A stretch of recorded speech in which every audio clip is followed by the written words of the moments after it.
Inspekta Brown Masika wa Bilengo akiwa ndiye mkurugenzi mkuu wa bendi hii, mgeni wetu rasmi. Wakiwa wanaondoka, tuwapigie makofi jamani, sisikii kelele za watoto.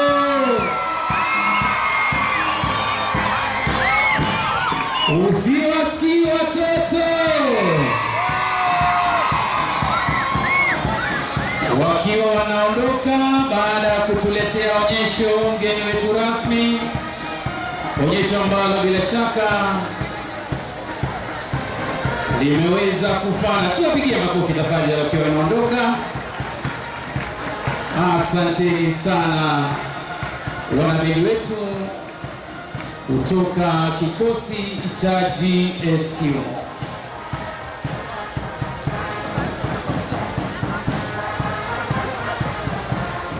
Hivi sasa mgeni wetu rasmi